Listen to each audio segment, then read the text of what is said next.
Pertolongan kita adalah di dalam nama Tuhan yang telah menjadikan langit dan bumi dan yang memelihara kesetiaannya sampai selama-lamanya. Amin.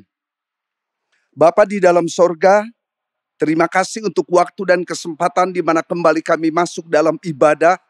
Hamba mohon pimpinanmu, pertolonganmu dalam ibadah kami dari awal pertengahan sampai kepada akhirnya. Namun kami juga bersyukur hari-hari yang sudah kami lalui di dalam segala tugas tanggung jawab yang Kau percayakan kepada kami sekalian. Terima kasih Tuhan, perlindungan-Mu dan pimpinan-Mu, kami mengucap syukur untuk semuanya itu. Sekarang kami akan masuk dalam ibadah, hamba menyerahkan hamba-hamba-Mu yang akan melayani. Hamba menyerahkan untuk WL, para singer, pemain alat musik, juga yang mengendalikan sound system maupun proyektor. Hamba yang akan menyampaikan kebenaran firman Allah. Terima kasih Bapa, di dalam nama Tuhan Yesus kami sudah berdoa dan mengucapkan syukur. Ibadah kami jadi dalam nama Allah Bapa, Tuhan Yesus Kristus dan Roh Kudus. Amin.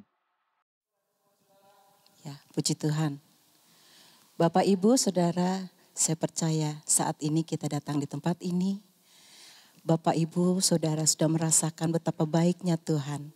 Dia yang mengasihi kita, Dia yang melihara kehidupan kita hari lepas sehari.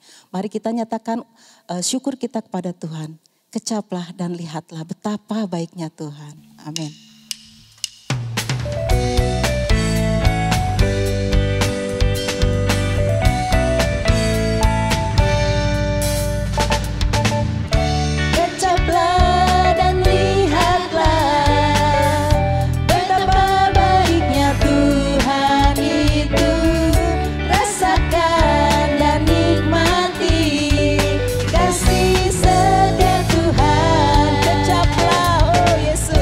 Kecaplah dan lihat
Tuhan bagi kita, amin. Haleluya, Yesus. Terima kasih. Oh Yesus, terima kasih Bapa.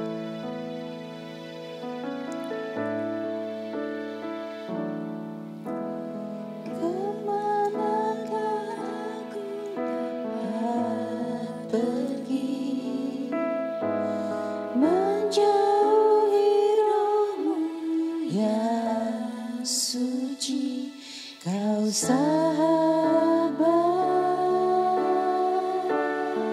Oh Yesus, dan Kau dekat.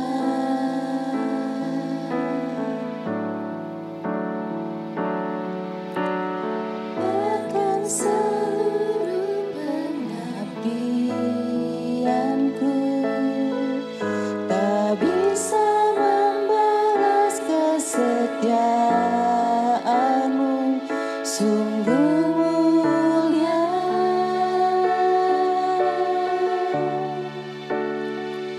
dan berharga, sungguh besar, sungguh besar pengorbanan-Mu bagiku, terlalu dalam untuk dimengerti, sungguh besar,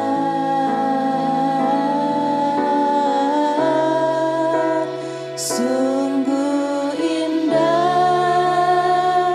yang Kau pikirkan tentangku, tak terselami bagiku,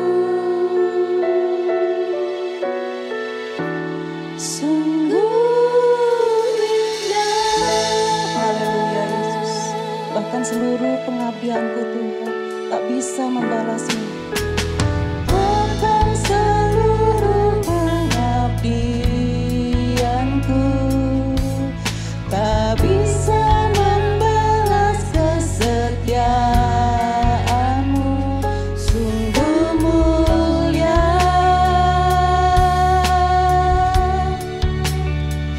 dan berharga, sungguh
Mari kita akan masuk di dalam pemberitaan kebenaran firman Allah.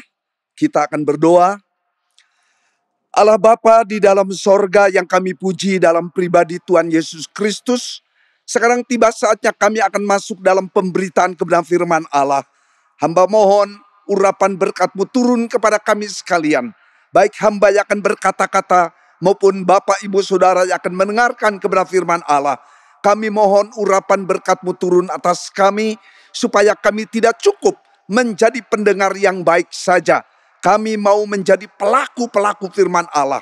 Sehingga melalui penyajian hidup di rumah tangga, dalam masyarakat, dalam gereja, dalam kehidupan berbangsa bernegara, nama Tuhan Yesus tidak dipermalukan, melainkan justru dipermuliakan. Demi nama Tuhan Yesus, kami sudah berdoa dan mengucapkan syukur. Amin. Terambil dari Filipi pasal yang kedua. Filipi 2 mulai ayat 8, 9 sampai 11. Ya. Saya memberi judul tugas dan tanggung jawab anggota jemaat Allah. Maksudnya di dalam ruang lingkup kesatuan.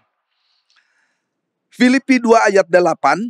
Dan dalam keadaan sebagai manusia, ia telah merendahkan dirinya dan taat sampai mati, bahkan sampai mati di kayu salib. Itulah sebabnya Allah sangat meninggikan dia dan mengaruniakan kepadanya nama di atas segala nama, supaya dalam nama Yesus bertekuk lutut segala yang ada di langit dan yang ada di bumi dan yang ada di bawah bumi. Ayat 11 terakhir, dan segala lidah mengaku Yesus Kristus adalah Tuhan, bagi kemuliaan Allah. Amin. Puji Tuhan. Maksud saya bagi kemuliaan Allah Bapa. Ya, amin. Puji Tuhan. Sampai sejauh itu pembacaan firman Tuhan. Saudara-saudara, kedatangan dan kehadiran Tuhan Yesus di dalam dunia itu menunjukkan kerendahan hati Allah di dalam pribadi Yesus. Inilah ekspresi kerendahan hatinya, bahwa Yesus Kristus adalah anak yang belajar taat kepada perintah Bapaknya. Masuk ke dalam dunia. Dunia yang mana? Dunia yang penuh dengan dosa. Sejak manusia pertama berontak dari ketaatannya kepada perintah Allah, maka manusia sudah tercerai dari hadapan hadirat Allah. Manusia berdosa. Manusia sudah kotor, najis. Tidak mungkin manusia dengan usaha sendiri untuk datang ke hadirat Allah melalui kekuatannya mandiri, kekuatannya sendiri. Tidak mungkin. Dan itu Alkitab yang katakan kepada kita sejak dalam konteks PLPB dan zaman anugerah ini.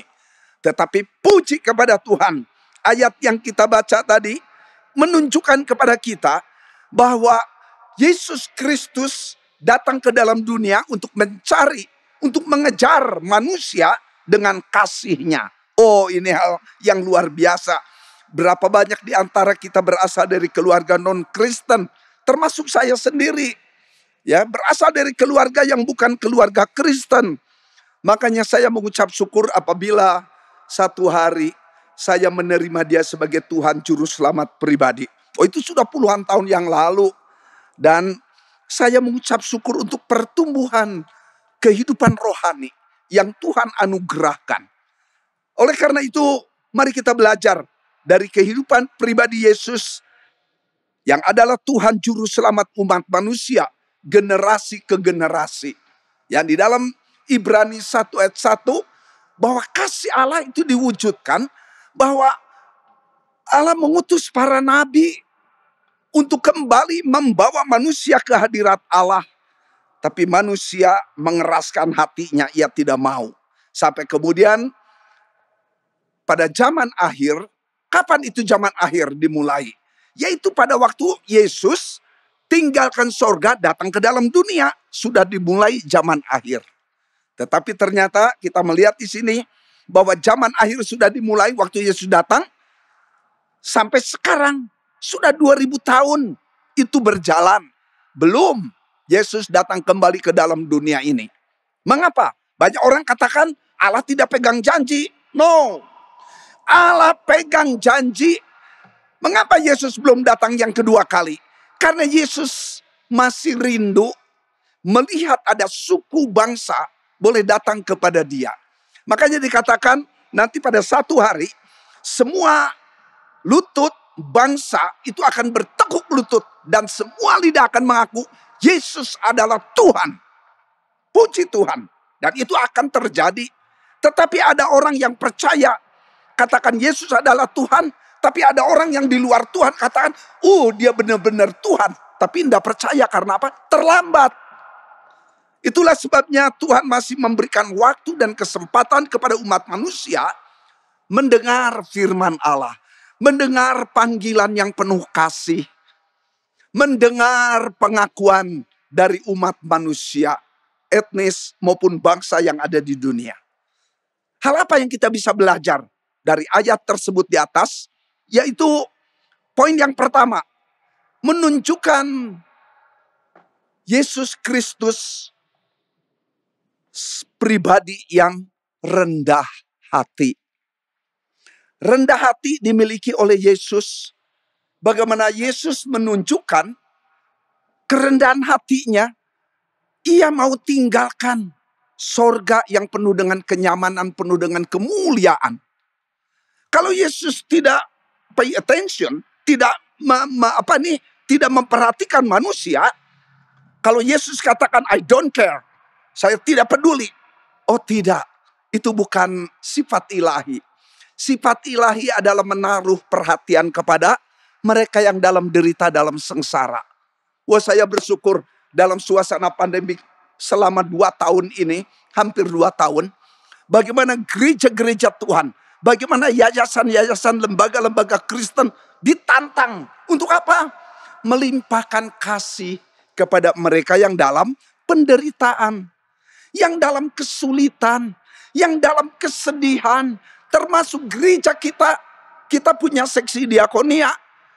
Terima kasih kepada seksi diakonia yang bercapek lelah mengumpulkan dana untuk disumbangkan kepada anggota jemaat kita yang memerlukan. Pada waktu itu saya sebagai ketua RW di daerah rumah saya, juga kami melimpahkan kasih kepada warga masyarakat yang memerlukan pertolongan. Tapi itu tentunya sebatas kemampuan kami. Oleh karena itu, gereja, umat Allah di dalam Yesus Kristus bin orang Kristen boleh menolong orang-orang yang dalam penderitaan, memberikan makanan, memberikan berkat, memberikan materi. Oh, saya bersyukur. Itu menunjukkan your humble, kerendahan hatimu untuk apa? Belajar dari sifat ilahi. Saya mengucap syukur kepada Tuhan.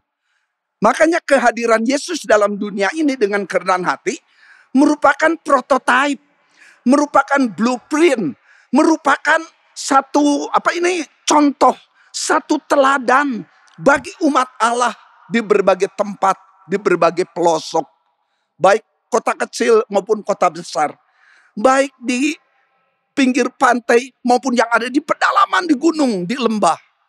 Belajar tentang kerendahan hati karena dari Yesus yang menunjukkannya. 1 Petrus pasal yang ketiga ayat 8. 1 Petrus pasal 3 ayat 8 katakan demikian. Dan akhirnya hendaklah kamu semua seia sekata, seperasaan, mengasihi saudara-saudara, penyayang dan rendah hati. Rendah hati. Humble. Apa itu rendah hati? Rendah hati artinya tidak gampang cemburu, tidak gampang marah. Rendah hati artinya sabar. Rendah hati artinya tidak mau menonjolkan diri. Rendah hati artinya ya pengampun. Ada kelembutan di dalam dirinya. Mari kita buktikan kerendahan hati kita meniru kepada pribadi Yesus yang walaupun dia Allah sejati, tapi ia tidak mempertahankan statusnya itu. Melainkan ia menjadi manusia sejati.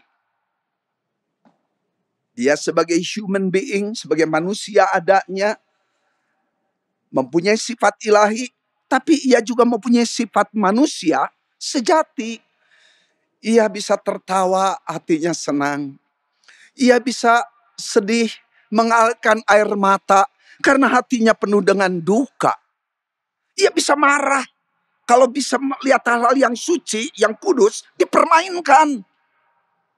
Ia juga menaruh belas kasihan kepada orang banyak. Ia prihatin kalau keadilan diinjak-injak dan sebagainya. Mari kita buktikan kerendahan hati kita menapak tilas, meniru kepada pribadi Yesus. Bagaimana ia menunjukkan sifat-sifat ilahi tetapi juga kemanusiaannya yang sejati, yang penuh dengan kerendahan hati. Waduh, luar biasa ini, ya. Oleh karena itu, di mana kita mempraktekkan kerendahan hati kita? Di rumah tangga, dalam keluarga kita, dalam pergaulan dengan warga masyarakat, dalam gereja, dimanapun juga, ya, dalam kehidupan berbangsa bernegara. Puji Tuhan, ya, ada satu gadis, dia anak orang kaya, papanya punya toko besi besar, tapi ini anak salah kaprah. Akhirnya dia kenalan dengan seseorang, ternyata orang ini jagger dia. Jadi anak ini diguna-gunai, kepincut dia. Dia tertarik dengan si jagger ini, maka kemudian sama jagger ini dibawa main kemanapun. Pokoknya tiap malam minggu gak ada di rumah. Diajak ke night club, diajak ke pantai, hura-hura, pesta. Wah, papa mamanya pusing lihat anak ini. Karena ini anak orang kaya, kemudian anak gadis ini dititipkan di Jakarta ke omnya. Nah, di Jakarta itu masih berhubungan melalui surat. Ya waktu itu belum ada HP, ya. Melalui surat udah ketahuan. Akhirnya papanya katakan, "Kamu harus berangkat ke luar negeri." Maka ini anak kemudian disekolahkan ke Taiwan. Di sana berapa tahun, akhirnya dia masuk di satu university. Dia studi di sana, tahun lepas tahun tak terasa. Sampai kemudian 3-4 tahun lewat, akhirnya pulang. Tapi dia tidak boleh pulang ke tempat asal, ya. Tapi ia nginep di Jakarta. Dia hidup di sana Jakarta, karena ini keluarga bukan keluarga Kristen, tapi hanya dimenangkan jiwanya. Ya, ikut dalam satu gereja besar di Jakarta. Di sana dia bertobat, di sana dia dibaptis. Puji Tuhan, Tuhan pertemukan dengan seorang pemuda. Cukup kaya juga pemuda ini. Kemudian mereka menikah. Saya dengar kesaksiannya dikarunia 1-2 anak. Kemudian sekali waktu ibu muda ini rindu, ingin pulang ke kampung halamannya. Maka terbanglah ia dari Jakarta menuju ke kampung halaman sekitar 2-3 jam mungkin. Kemudian bertemu dengan papa mamahnya. Wah, senang sekali. Diceritakan, kemudian si gadis ini ke mall. Ya, jauh sebelum terjadi pandemi. Ke mall. Dia bawa anaknya. Wah, senang dengan omaknya belanja di mall. Sekali waktu, ini ibu ini tiba-tiba matanya nyurang. Ya, lihat, rasanya kenal dengan si Ano. Oh benar, itu ternyata jagger atau kepala jagger itu. Ya, ini dia berani dia, langsung dia deketin kepala jagger ini. Hei, lupa sama saya. Si jagger ini kemudian berpaling dan dia melihat wajah ibu. Iya ya rasanya. Oh, si Ano ya. Kalau nggak salah namanya Maria. Maria ya. Iya, saya Maria. Apa kabar? Wah, saya rindu. Saya mau ngomong terus terang. Kamu dulu yang merusak hidup saya. Kalau saya mau, saya bisa lapor polisi. Sekarang kamu bisa ditangkap. Tapi saya tidak mau lakukan. Karena saya hidup sudah dibaharui. Saya sudah buka hati, sudah terima Yesus sebagai Tuhan Juru Selamat pribadi. Saya sudah dibaptis. Maka saya mengampuni segala dosa kesalahanmu terhadap saya. Ini pemuda ini terdiam dia. Dan si Ibu Maria ini katakan, kamu dulu kemungkinan memakai kuasa gelap. Sampai saya tergila-gila dengan kamu. Tapi sekarang tidak akan mempan kuasa gelap kamu terhadap saya. Karena saya hidup sudah dilindungi oleh Tuhan yang saya imani. Wah saudara-saudara, ini menjadi kesaksian yang luar biasa. Saya dengar kesaksian ini dari salah satu dosen saya. Waktu saya masih MA Counseling dulu. Itu jadi berkat untuk saya. Sudah berapa puluh tahun yang lalu, tapi saya masih ingat kesaksiannya. Bagaimana ibu muda ini menunjukkan kerendahan hatinya, dia mau mengampuni orang yang pernah merusak hidupnya. Tapi Tuhan punya rencana yang indah untuk hidup Ibu Maria ini, puji Tuhan. Ya. Oleh karena itu, mari kita tunjukkan dalam rumah tangga, dalam masyarakat, dalam gereja, kerendahan hati kita satu kepada yang lain. Yang kedua, kembali kepada ayat, dikatakan ayat 9, itulah sebabnya Allah sangat meninggikan dia dan mengaruniakan kepadanya nama di atas segala nama. Saudara-saudara, Allah Bapa mengaruniakan nama di atas segala nama. Maka muncullah dalam Kisah Para Rasul, tidak ada nama lain di kolong langit ini, nama yang bisa menyelamatkan umat manusia. Oh, dialah anak Allah. Dialah Yesus Kristus yang boleh menjadi Tuhan Juru Selamat hidup kita. Sekarang saya mendapat informasi bergelombang orang datang kepada Yesus dari latar belakang non-Kristen. Puji Tuhan. Bagaimana Allah menarik hati para lapisan masyarakat. Wanita, pria, tua, muda. Terdidik, tidak terdidik. Beragama, tidak beragama. Ditarik semua boleh percaya kepada Yesus. Wah, luar biasa. Berita Injil harus diberitakan ke seluruh muka bumi. Tapi justru ada jiwa-jiwa datang kepada Yesus. Karena mereka mengalami kecewa, sedih. Mereka terpuruk di dalam keputusasaan. Tapi puji Tuhan datang kepada Tuhan Yesus. Oleh karena itu, kita melihat di sini, waktu Allah Bapa memberikan nama di atas segala nama kepada pribadi Yesus, maka hanya nama Yesus Kristuslah yang layak menyelamatkan umat manusia generasi ke generasi dari satu angkatan kepada angkatan yang lain. Hormat Bapa kepada anak. Anak tidak pernah mempermuliakan diri. Yesus tidak pernah meninggikan diri. Kemudian ia membuka dirinya, sembahlah aku. Tidak. Melainkan Yesus Kristus dipuji oleh Bapa. Tapi anak memuliakan Roh Kudus. Maka di sini kita melihat bahwa Allahnya orang Kristen adalah Allah Tritunggal. Bukan Allah Tritunggal, bukan Allahnya orang Kristen. Jadi jangan malu saudara, di dalam iman kepada Allah kita ini, punya Bapa, punya anak Yesus Kristus, dan punya Roh Kudus. Tapi tidak pernah dipakai kata ganti jamak. Orang ketiga jamak, mereka, no, tetap dia atau iya. Di sini keunikannya. Dan itu sesuai dengan sastra Ibrani. Ya. Di dalam tunggal ada kejamakan. Dalam kejamakan ada tunggal. Oleh karena itu, hormat Bapa kepada anak. Allah Bapa begitu kagum, salut kepada pribadi Yesus Kristus. Anak tunggal Allah yang membuktikan dirinya. Puji Tuhan. Saudara dan saya bisa saling memuji di rumah tangga, di keluarga, satu kepada yang lain. Suami puji istri, istri puji suami. Orang tua puji anak, anak puji orang tua. Apabila, ada syaratnya. Apa syaratnya? Fill with the Spirit. Fill with the Spirit. Efesus 5 ayat 18. Efesus 5 ayat 18. Efesus 5 ayat 18 katakan,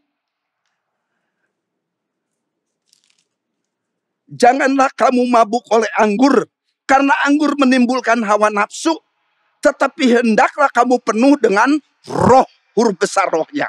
Saudara, jangan mabuk oleh anggur, itu bagi orang yang senang minum anggur. Rupanya di Yerusalem, itu ada orang-orang Yahudi, suka minum. Dan itu mereka kalau sudah minum, itu sambil tiduran. Begitu mereka teler, plak aja tidur. Nah, tapi ada juga yang bangun terus jalan sempoyongan dia. Makanya peringatan Rasul Paulus supaya jangan anak-anak Tuhan, anggota gereja itu mabuk oleh anggur, ya. Nah, sekarang banyak orang yang mabuk bukan oleh anggur, tapi mabuk oleh kekhawatiran, oleh kegelisahan, oleh kebimbangan, oleh keputusasaan. Makanya kita anak-anak Tuhan harus fill with the Spirit. Penuh dengan roh.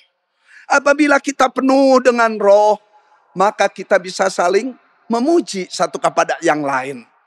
Bukan saling nyawad, saling menyalahkan. Bukan saling membenarkan diri satu kepada yang lain bahwa aku benar, engkau salah. Aku suci, engkau kotor, najis. Tidak. Melainkan kita ini saling menolong, saling melengkapi, saling mengingatkan satu kepada yang lain. Tapi kalau suami istri tidak penuh dengan roh, maka ada kesempatan, ada waktu, ada celah di mana iblis masuk di dalamnya. Nah, oleh karena itu, bagaimana caranya kita penuh dengan roh? Salah satu aspek adalah mari kita sediakan waktu untuk saat teduh di hadapan Tuhan. Berapa banyak yang namanya hamba Tuhan tidak memeliharakan, tidak hadir di dalam dewan musyawarah Allah.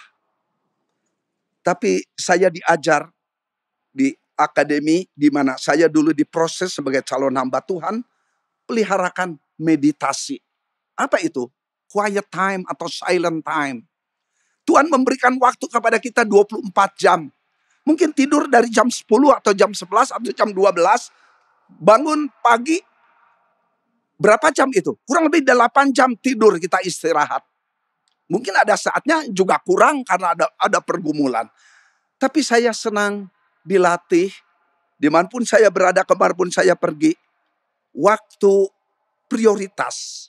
Waktu sulung dipakai untuk ibadah dulu dengan Tuhan secara pribadi dan harmonis.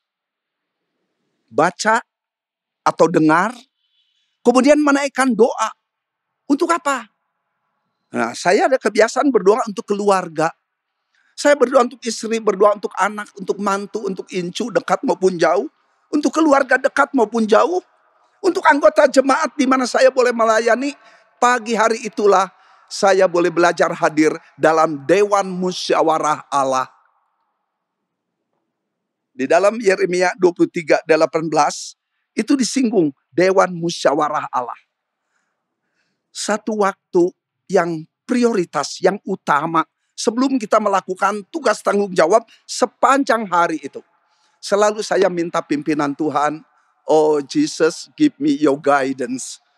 Oh Jesus protect me, also my own family. Lindungi keluargaku. Lindungi aku dalam menjalankan tugas di activities all day long. Kegiatan-kegiatan sepanjang hari. Karena saya kan tidak tahu apa yang akan terjadi. Saya tidak tahu peristiwa apa yang akan menimpa. Hal-hal kesulitan apa yang saya akan hadapi. Tapi kalau saya sudah penuh penyerahan kepada Tuhan, pagi itu saya penuh penyerahan dan saya tenang, nyaman jiwa saya. Tapi hal-hal yang berbahaya hindarkan.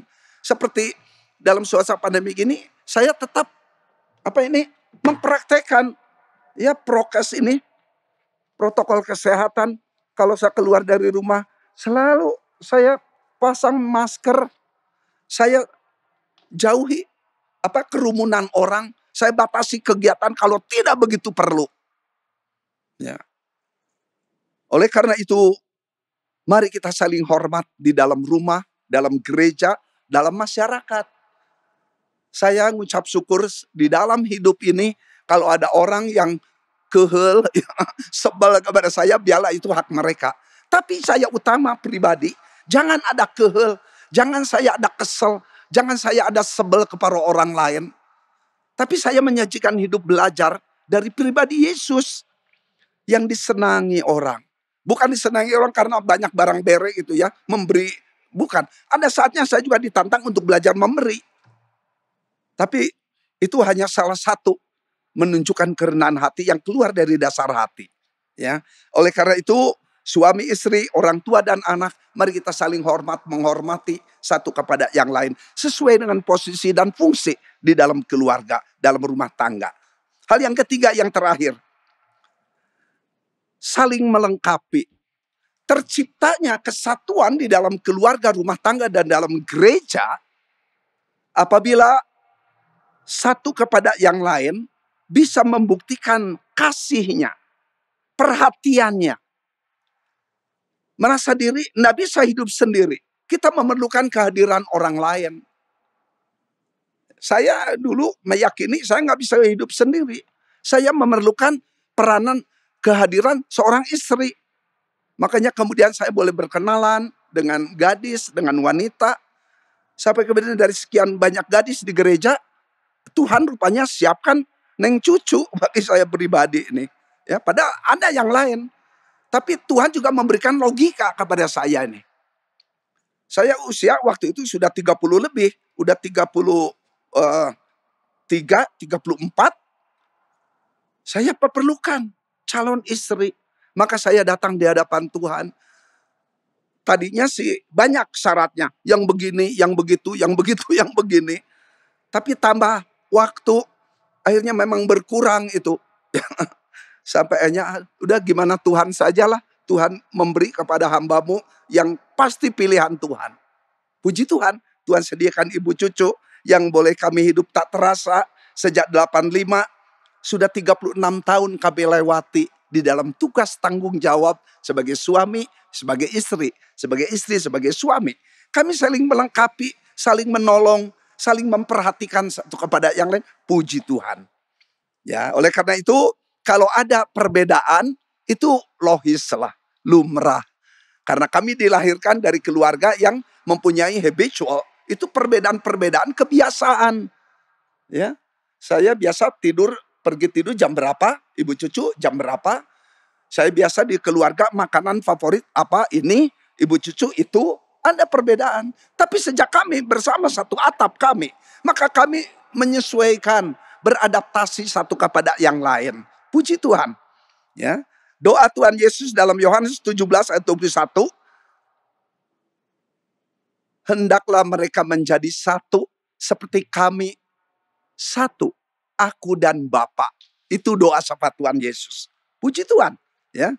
Nah, kesatuan ini harus diwujudkan di dalam kehidupan kita ini.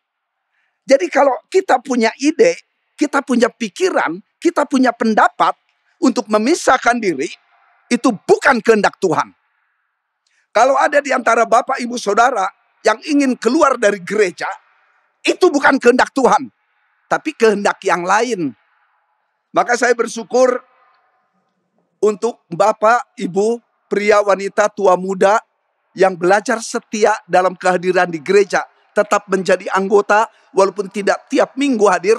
Wah, saya betul-betul terima kasih kepada Tuhan untuk kesetiaan-kesetiaan yang Tuhan berikan kepada gereja di mana mereka boleh beribadah. Puji Tuhan. Saya bersyukur untuk para pelayan, untuk tetap setia dalam kiprah pelayanan. Bukan untuk saya, tapi untuk pribadi mereka.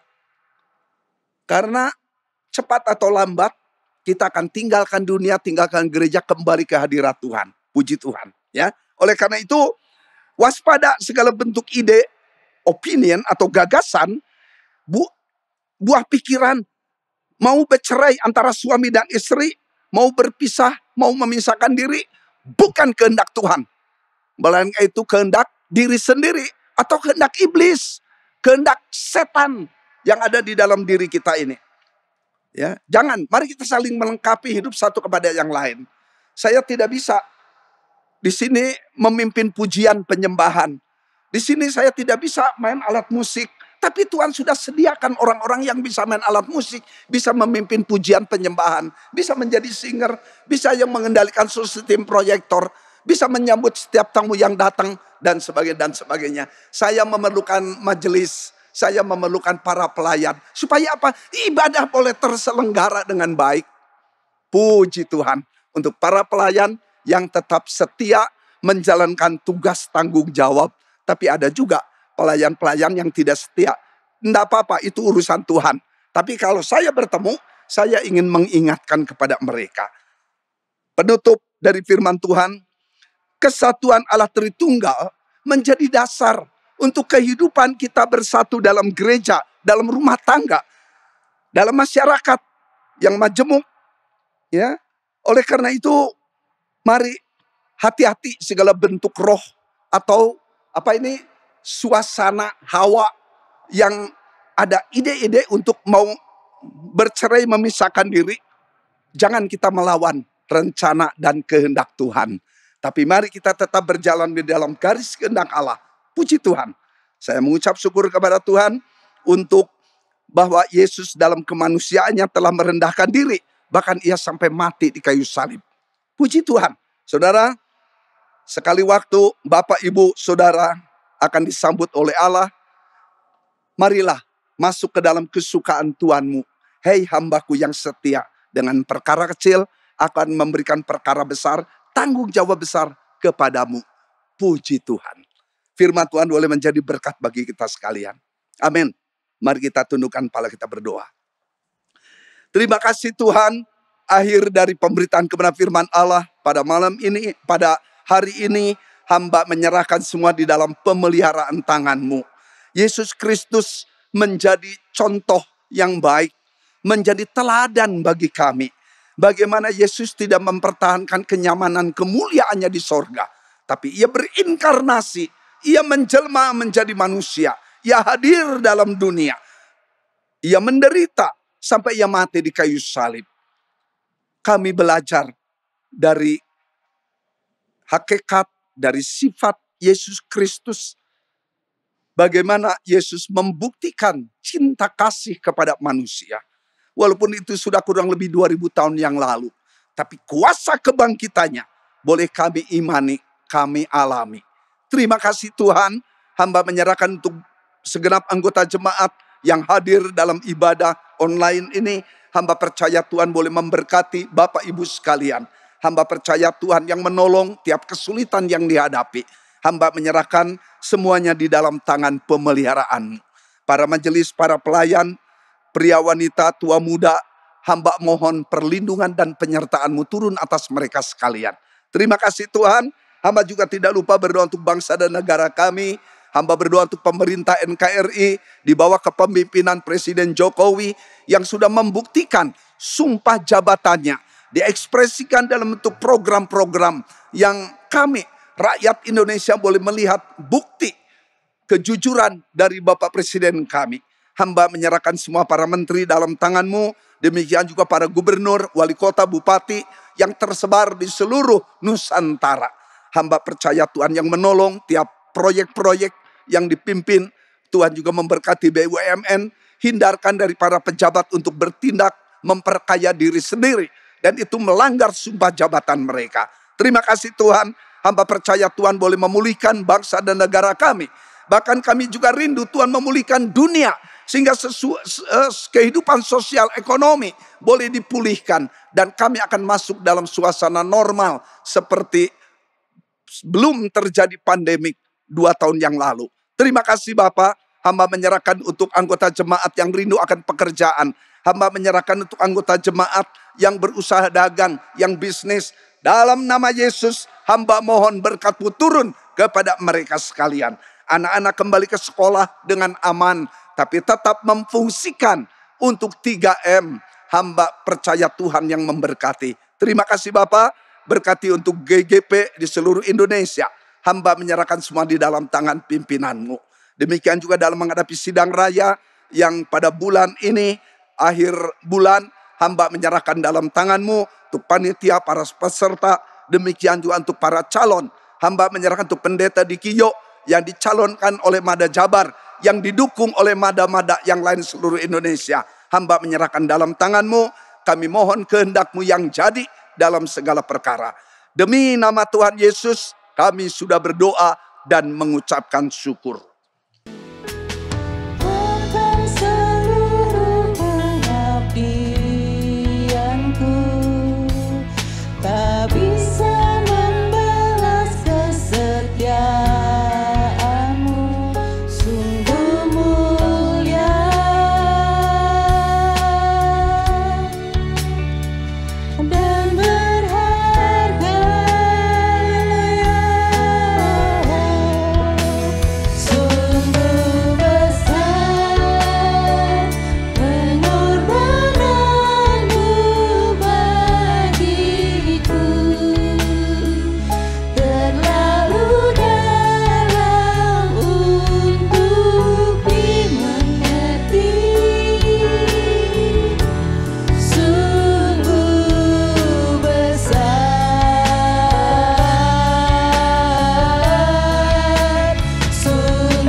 Terima kasih. Tuhan Yesus memberkati. Kasih dari Allah Bapa, anugerah dari Tuhan Yesus Kristus, persekutuan dalam pribadi Roh Kudus, memberikan kekuatan, pertolongan, dan perlindungan turun atas engkau sekalian hari ini sampai Maranatha, kedatangan Tuhan Yesus yang kedua kali. Amin. Puji Tuhan. Salam sehat. Tuhan memberkati. Amin.